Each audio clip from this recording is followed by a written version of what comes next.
Jangan lupa like, comment, and subscribe channel YouTube TVRI Bengkulu dan nyalakan lonceng notifikasinya.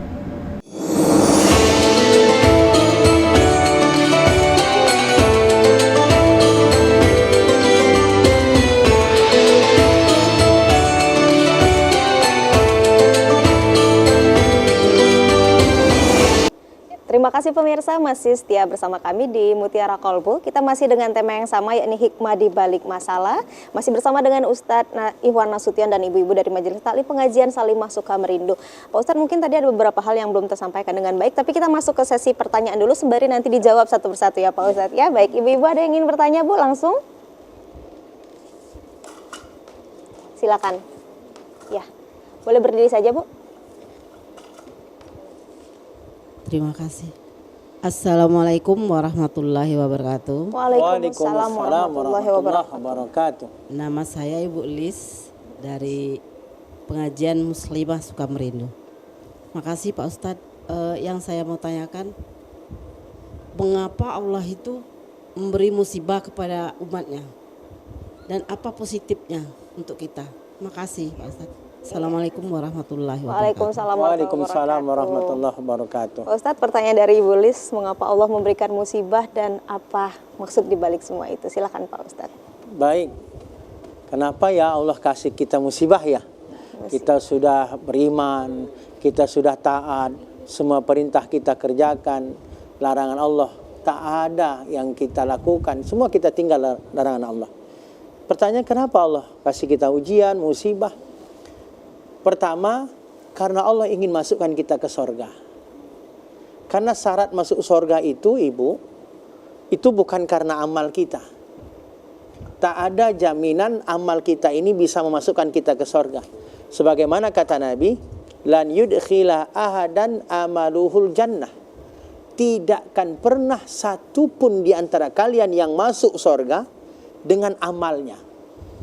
Jadi mustahil kita itu bisa masuk surga dengan amal kita. Mendengar ini sahabat bertanya, kaget sahabat. Qalu wala anta ya Rasulullah. Begitu juga engkau ya Rasul, engkau juga masuk surga bukan karena amalmu? Ya, begitu juga aku, kata Nabi. Wala ana, begitu juga aku. Jadi tidak ada yang dijamin kita masuk surga karena amal. Terus sahabat tanya, terus kita masuk surga karena apa ya Rasul? Kata Nabi, fadlullah wa rahmatuh. Kita itu masuk surga karena karunia Allah dan rahmatnya. Jadi kita masuk surga itu karena rahmatnya Allah. Maka itulah kenapa kita sholat, kita puasa, kita zakat, kita melakukan apa yang Allah perintahkan, ingin mendapatkan rahmat Allah.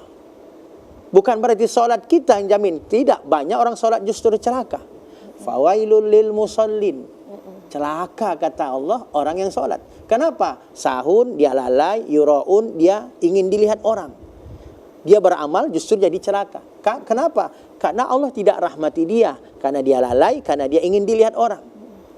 Maka berarti kita beramal itu ingin mendapatkan rahmat Allah. Maka itulah kenapa sampai hari ini kita terus diberikan musibah, melakukan amal, apa yang Allah perintahkan, kita akan ingin dapat rahmat Allah. Nah, salah satu rahmat Allah itu Allah berikan kepada siapa? Kepada orang yang disebut Allah orang sabar. Ulaika alaihim sholawatun min rabbihim wa rahmah wa ulaika humul muhtadun. Orang sabar itu dapat ampunan, dapat rahmat dan dapat hidayah. Jadi Allah pastikan dalam orang sabar itu ada 3. 1, ampunan, 2, rahmat, 3, hidayah, petunjuk. Jadi orang sabar dapat rahmat. Pertanyaannya, siapa orang sabar?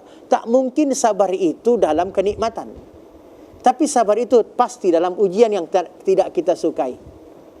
Maka pasti kita sabar itu karena yang tak kita sukai. Tak mungkinkah aku sabar, aku sabar. Kenapa kau sabar? Uang banyak, utang tak punya. Itu bukan sabar, itu syukur namanya. Tapi sabar itu apa?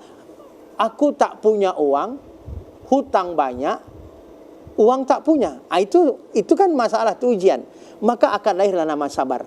Nah, berarti orang yang dapat rahmat Allah itu siapa? Yang sabar. Sabar itu lahir dari ujian. Ujian itu Allah berikan kepada siapa tadi? Kepada orang yang beriman. Maka itulah rahasianya. Kenapa orang beriman Allah pasti kasih ujian. Dari ujian akan lahir yang namanya sabar. Kalau dia sabar, Allah kasih dia rahmat. Kalau dia dapat rahmat Allah, maka pasti dia masuk surganya Allah. Maka ada nanti kita disapa oleh malaikat dalam Quran surah Ar-Ra'd itu. Salamun alaikum bima sabartum. Apa kata malaikat? Selamat kau masuk surga karena kesabaranmu di dunia. Karena Allah kasih kita ujian. Oh, berarti kenapa kita dapat masalah? Kenapa kita dapat ujian? Karena Allah ingin memasukkan kita ke surga. Karena surga itu hanya dengan rahmat Allah tiketnya.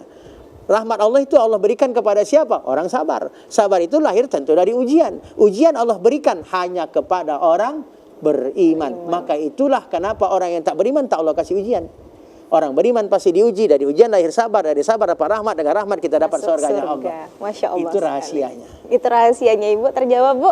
Iya, Alhamdulillah. Selanjutnya, Bu, ada lagi yang ingin bertanya?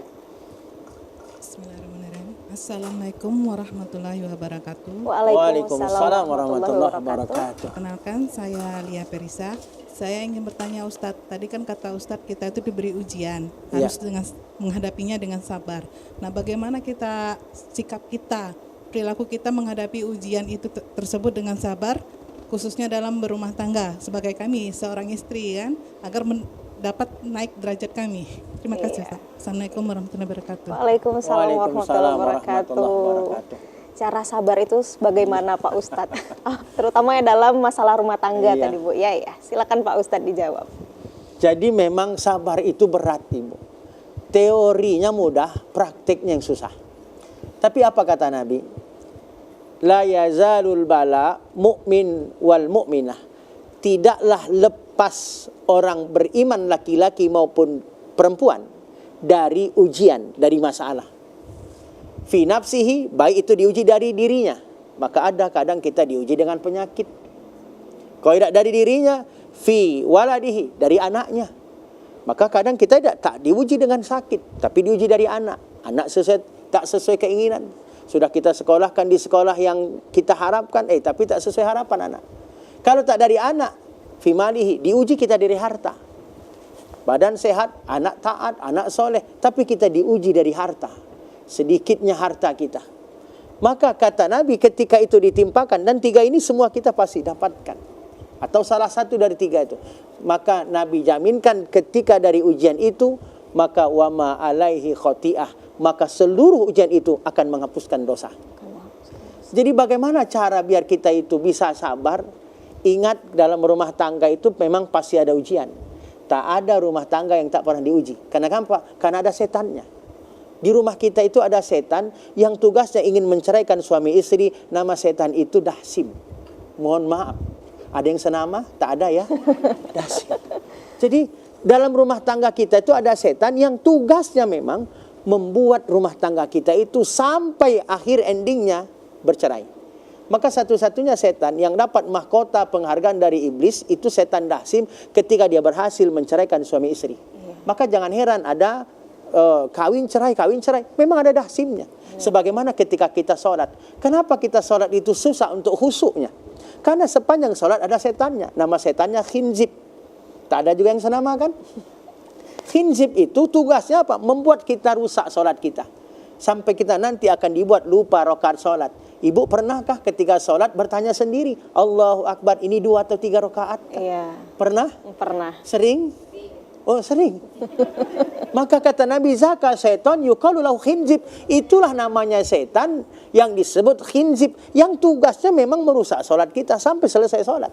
Artinya sepanjang kita sholat, sepanjang itu ada setannya. Itulah kenapa kita susah khusyuk. Begitu juga berumah tangga. Sampai kita nanti mati atau sampai mungkin berpisah, karena memang itu tujuan setan. Di situ ada ujiannya. Maka bagaimana cara sabar? Ingat, kita itu kan suami itu bagi istri, kata Nabi, jannatuki wa naruki. Suami itu sorgamu, tapi bisa juga jadi nerakamu, kata Nabi. Maka bagaimana cara kita sabar? Jangan lihat suaminya, tapi lihat di balik suami itu, ketaatan kita kepada suami, ada sorga di balik itu. Itulah yang membuat Asia, istri Fir'aun. Ibu kenal kan istri Fir'aun? Kalau Fir'aunnya? Jadi Asia, istri Fir'aun. Itu di antara wanita yang Allah muliakan di muka bumi itu Asia. Siapa suaminya? Fir'aun. Manusia paling jahat di dunia. tuh. Walaupun masih ada juga yang lebih jahat di dunia. Israel lebih jahat dari Firaun. Jadi apa yang membuat Asiyah itu taat? Doa Asiyah dalam Quran surah At-Tahrim ayat 11 itu kan, Rabbi banili indaka baitan fil jannah. Ya Allah, bangunkan untukku rumah di sorga.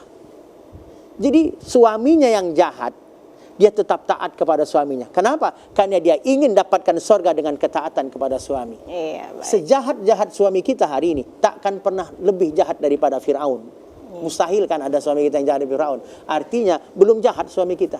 Maka di balik punggungnya ada sorga ketika kita mau taat. Maka apa motivasi biar bisa sabar? Yakinlah dengan taat kita pasti masuk sorga. Masuk surga. Begitu. Betul. Terjawab Ibu? Iya, baik. Mungkin kita ke bridging dulu Bu ya, nanti bisa lanjut lagi ke sesi pertanyaan selanjutnya. Baik pemirsa TVRI Bengkulu, Mutiara Kolbu akan kembali lagi setelah jeda iklan berikut ini, tetaplah bersama kami.